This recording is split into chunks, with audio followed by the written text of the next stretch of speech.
Hey, xin chào các bạn. Trong video clip ngày hôm nay thì chúng ta sẽ cùng nói về 5 cái sĩ quan mà không đáng giá một chút nào để các bạn đầu tư thức tỉnh các sĩ quan này ở trong trò chơi game Warpath. Ok.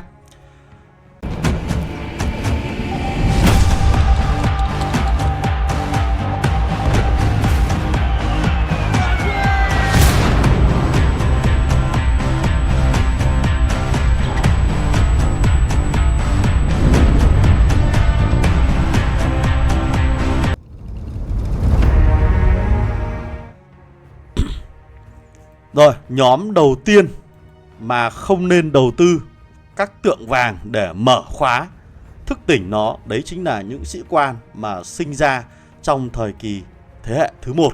Các bạn ạ, kích vào biểu tượng này chúng ta sẽ có cái phần thế hệ. Thì những sĩ quan mà chúng ta không nhận được từ nguồn miễn phí mà bắt buộc các bạn phải đầu tư tượng vàng thì tuyệt nhiên các bạn không nên đầu tư vào trong cái giai đoạn đầu của trò chơi. Bởi vì những sĩ quan này sẽ rất yếu. Bởi vì khi máy chủ của các bạn mở khóa 75 ngày là nó sẽ mở khóa các sĩ quan thế hệ thứ 2 và thế hệ thứ 3 rất là mạnh, mà chúng ta có thể thay thế cho những sĩ quan ở đầu trò chơi game này. Thì đó là những sĩ quan nào? Ví dụ như là Tử Xà Úc Châu là sĩ quan đầu tiên các bạn không nên đầu tư. Sĩ quan thứ 2 là Thần Công Sấm Sét, rồi là Mũi Giáo Thần và Mãnh Hổ Đạo Tặc. Đây là những sĩ quan lục quân mà chúng ta không nên đầu tư tượng vàng. Ngoài ra không quân thì sẽ có sĩ quan ví dụ như là Đôi Cánh Tự Do và Chi Bưng Thần Tốc. Đây là hai sĩ quan không quân có lẽ chúng ta có thể bỏ qua, không cần đầu tư vào hai sĩ quan này nhé. Đó là top 5. Rồi top 4 là cô nàng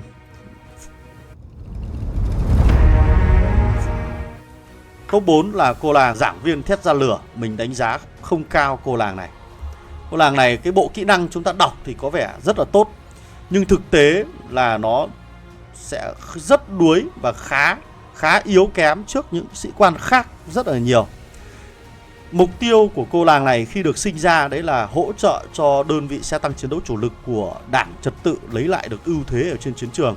Nhưng thực tế là nó lại đi ngược lại với cái kỳ vọng của nhà phát hành. Bởi vì trên chiến trường đâu đâu cũng xuất hiện các đơn vị trực thăng hoặc là đơn vị xe tăng hạng nhẹ, thậm chí là bộ binh. Cho nên là thiên địch của đơn vị xe tăng chiến đấu chủ lực rất nhiều. Thành ra là chúng ta không thể nào mà có thể dùng cái khả năng phòng thủ của cô nàng này để bù đắp lại cái sự mất mát, cái sự thiệt thòi rất lớn của các đơn vị xe tăng chiến đấu chủ lực cửa cả. Đọc bộ kỹ năng thì nó phụ thuộc rất nhiều vào phần tỷ lệ. Đó. Nếu như chúng ta cần một sĩ quan có khả năng phòng thủ mạnh thì các bạn sẽ chọn Bá Tước Gai hoặc là Lữ Chiến Binh Thiết Giáp nhiều hơn là cô nàng này. Hoặc thậm chí chúng ta cũng có thể chọn anh chàng Svalin, bộ kỹ năng của anh ta rất tốt nhá. Cho nên là đây là sĩ quan thứ 4 mà mình khuyên các bạn không nên mở khóa bằng các lượng tượng vàng các bạn có.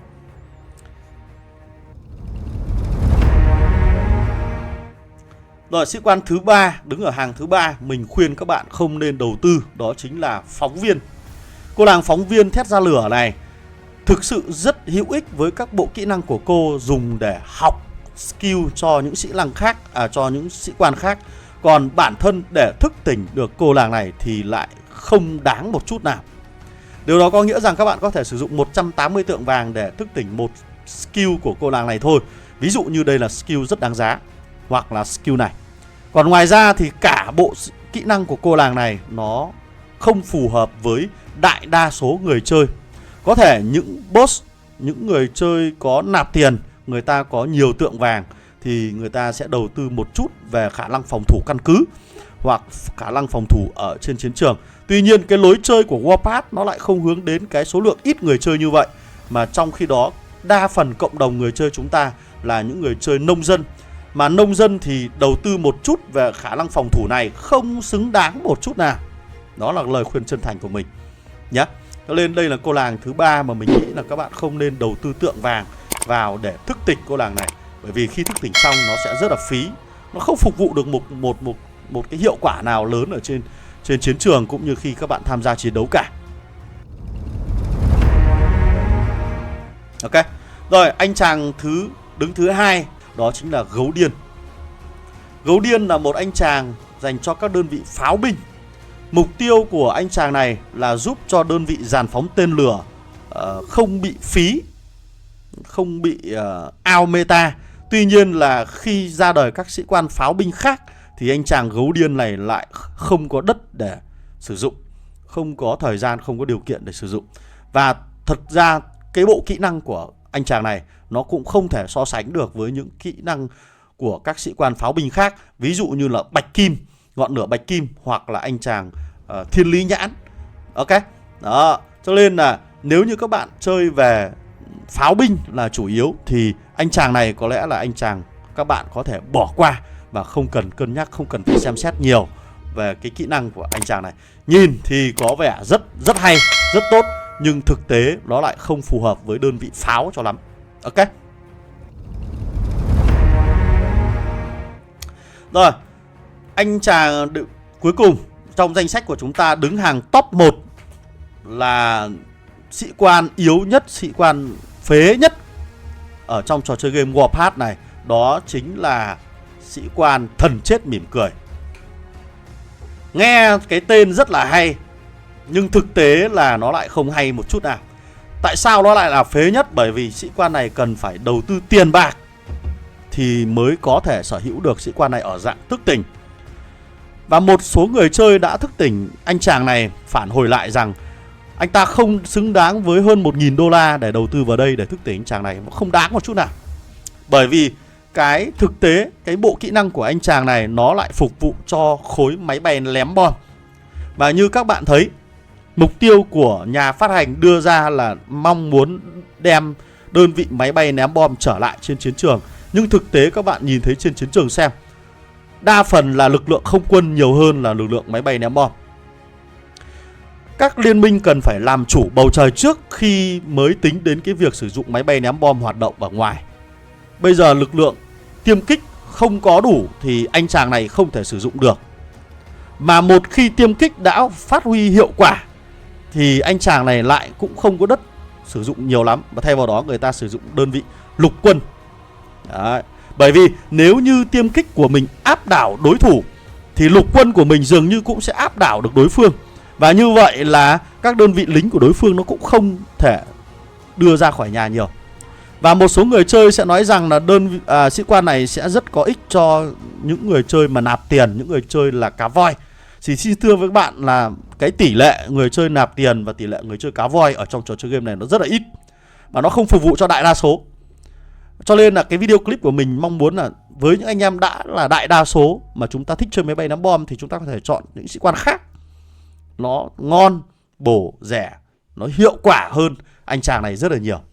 Tại sao? Đọc bộ kỹ năng của anh chàng này nó nghe thì nó có vẻ rất tốt cho máy bay ném bom, nhưng thực tế thì trong chiến đấu đấy thì không có mấy người sử dụng được các cái phần hiệu quả này.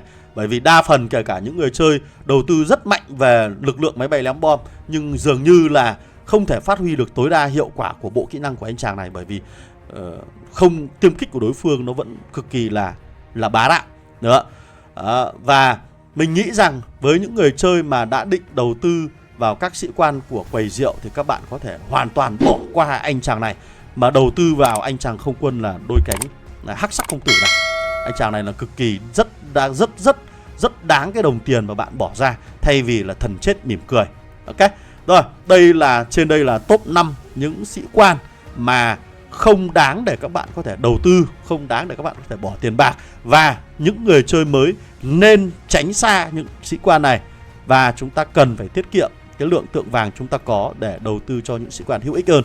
Rồi, hy vọng video clip này sẽ phù hợp với các bạn và coi như nó là một cái phần tài liệu tham khảo để phục vụ cho các bạn, những cái bạn mới chơi, tiếp cận đến trò chơi game này chúng ta nó dễ hơn nhé. Rồi, phần bên dưới là nút like, share và subscribe. Thì các bạn thấy video hữu ích thì hãy like, share và subscribe cái channel của mình để xem được nhiều video clip hơn nhé. Rồi, còn bây giờ xin chào và hẹn gặp lại anh em ở trong các video clip lần sau. Goodbye.